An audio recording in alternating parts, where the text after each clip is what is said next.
Welcome to REL 110, Chapter 5 lecture on Buddhism. I'm Professor Trent, and this is your lecture summary for Chapter 5. Welcome, everyone. Please meet me in your book on page 146 if you've got the third edition. If you have a different edition, it's going to be a slightly different page number. But please meet me on the page that has a map of India. So thus far in our REL 110 course, we've been to a couple of different continents. We've been to North America for indigenous traditions. We've been to Africa for indigenous traditions. And then in chapter 4, we went to India for Hinduism. In chapter 5, we actually remain in India. For chapter 8, we will go to China, but right now we're still in India. So take a quick look at the map on page 146 and the timeline. The important part to note about Buddhism is that Buddhism is birthed out of Hinduism. And so they share many similarities, but they also have one big difference, which we're going to talk about.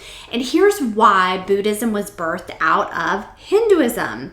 There is a young man known as Siddhartha Gautama. Siddhartha Gautama, or Gautama, it becomes the Buddha, the enlightened one. And so in order to understand Buddhism, one must understand Hinduism and Siddhartha's journey within Hinduism, and therefore his journey on to becoming the Buddha and then birthing and finding his true tradition in Buddhism. So you might say, okay, well, what does that mean, right? What's the difference between Hinduism and Buddhism? We're getting ready to dive in. Meet me on page 147. When we talked about the indigenous traditions, we situated ourselves in time at about 20,000 BCE. When we moved to Hinduism, we landed at about 2000 BCE. And now, with the birth and life of the Buddha, we are now in the 6th century BCE. So it's the very first one, 6th century BCE. 563 to 483 are approximate dates for the Buddha. You know that if you're in the year 563, you're actually in the 6th century. So Buddhism begins in the 6th century, still BCE, so we're still before the zero. We haven't crossed over the zero yet.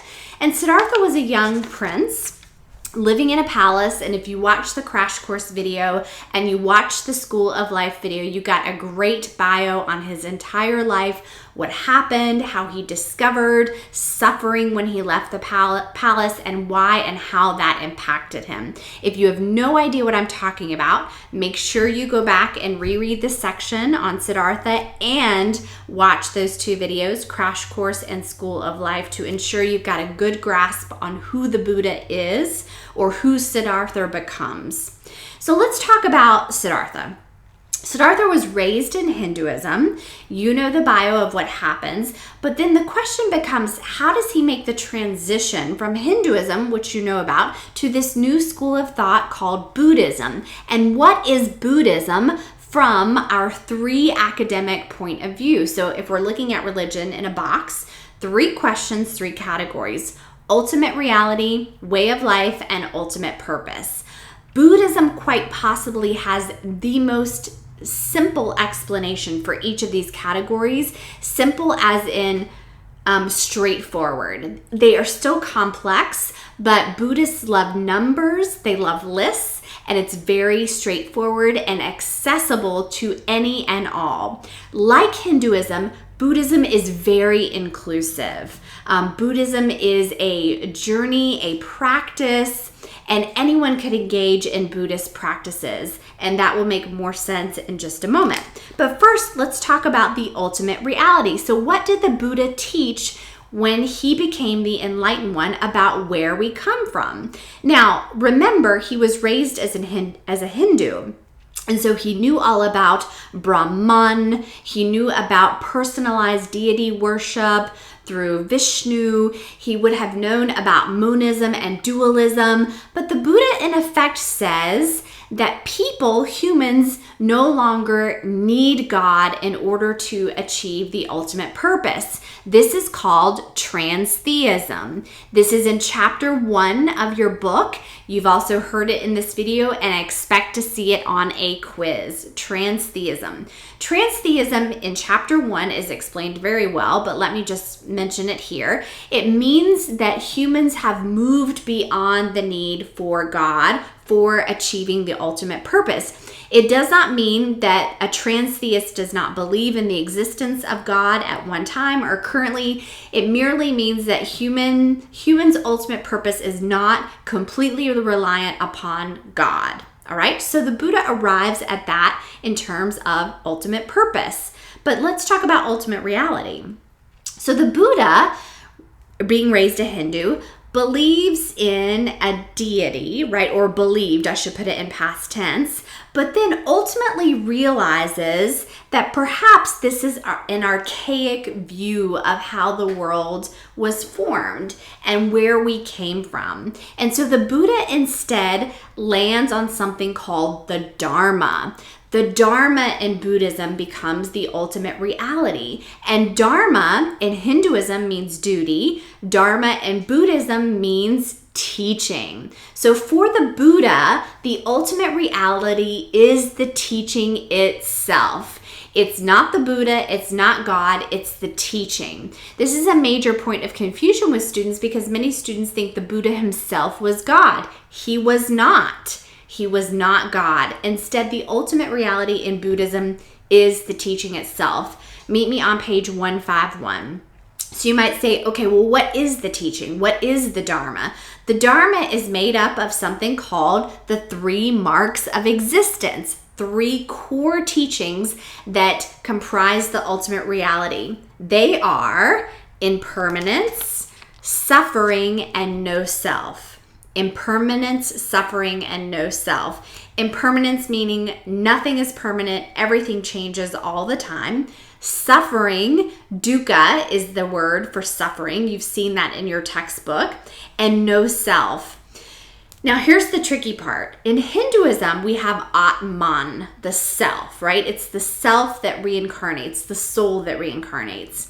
In Buddhism, we do not have that particular teaching because the Buddha says if nothing is permanent, how can the soul be permanent? Therefore, the Buddha says it's actually a concept called anatman, no self.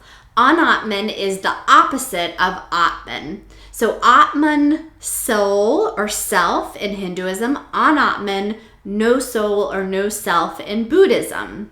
So then you might say, well, what reincarnates through samsara? Because samsara is a belief in Hinduism. There is still samsara, there is still karma. Well, the Buddha says that it's actually the karmic imprints on the mind that cause someone to take another body lifetime after lifetime after lifetime. So in Buddhism, there are practices that focus on quieting the mind, particularly at death, because that is what perpetuates itself through karma, the subtle mind, all right? And you can go as deep as in this as you like to if you want to explore more through your research on your final project about reincarnation in Buddhism and what precisely does reincarnate. That would make a great final project. So the 3 marks of existence are the Dharma.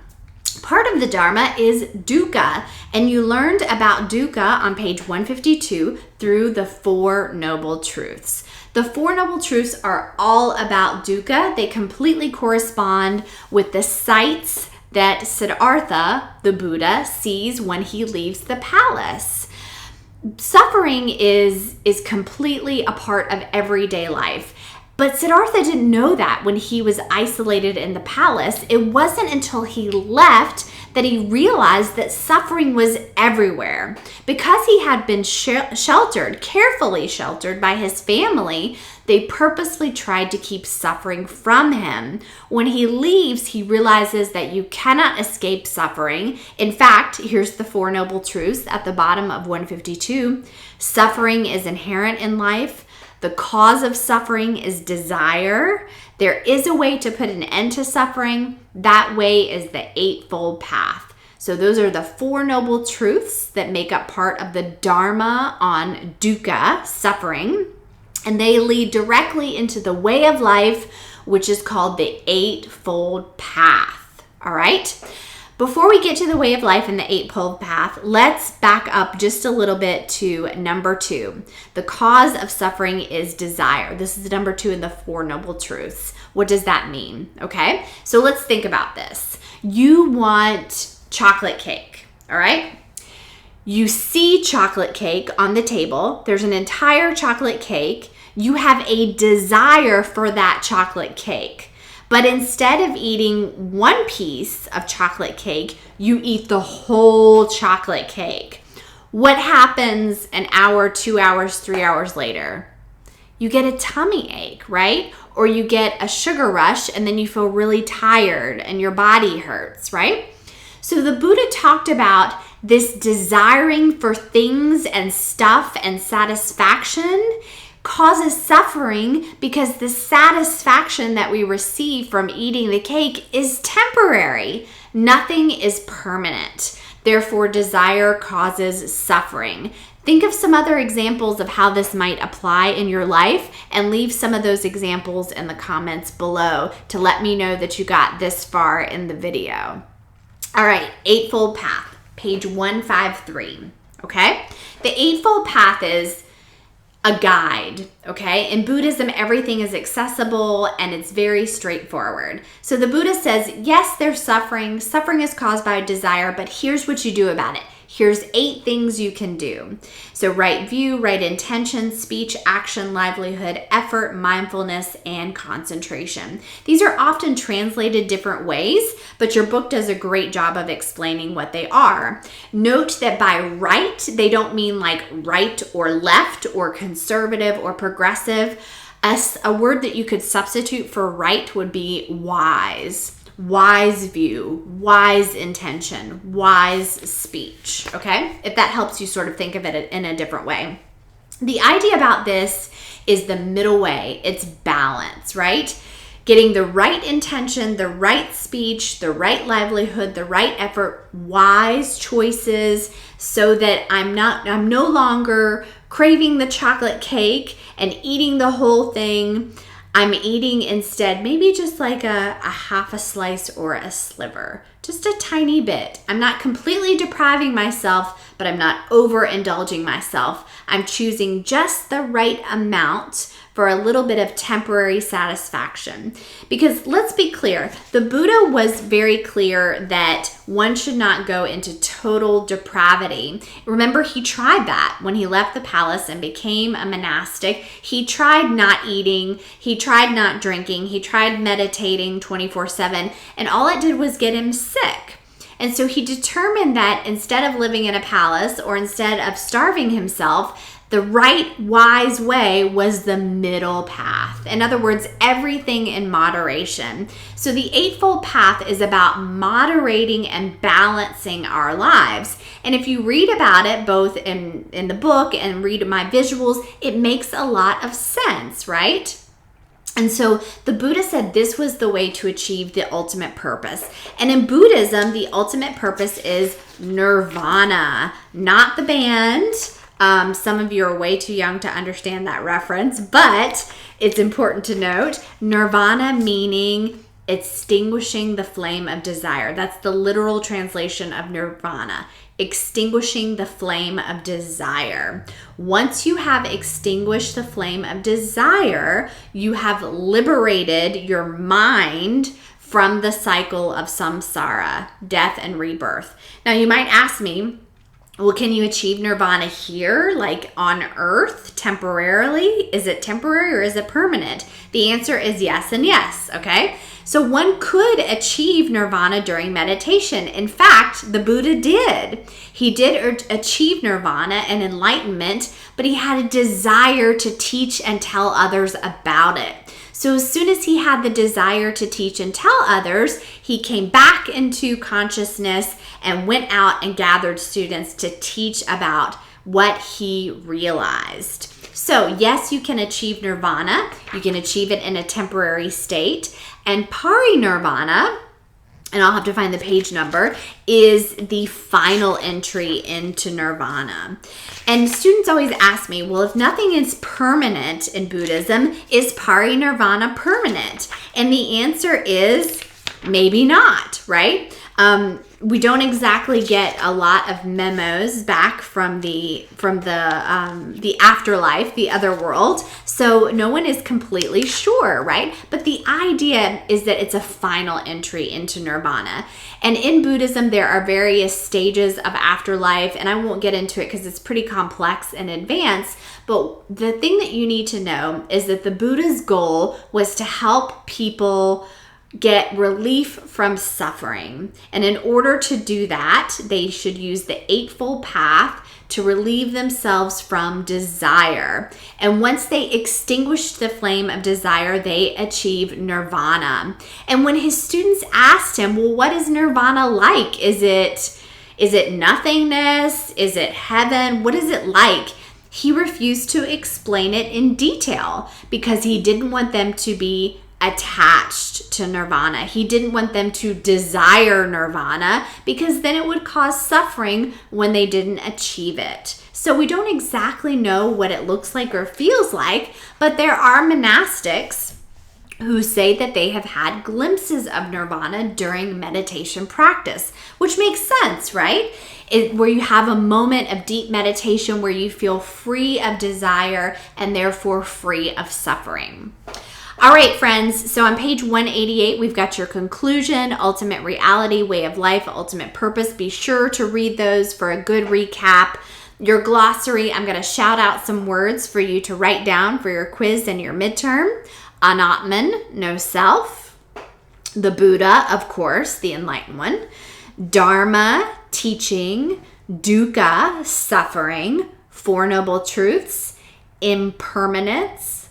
Karma. Middle way, nirvana, Eightfold Path, no self, parinirvana, samsara, 3 marks of existence. And you can rewind the video to hear those again. All right, friends, thanks for listening. Great job. I'm so proud of all the reading and studying that you're doing. If you got to the end of this video, tell me your favorite thing that you learned in this video and what you want to hear more of. Have a great evening. Take care.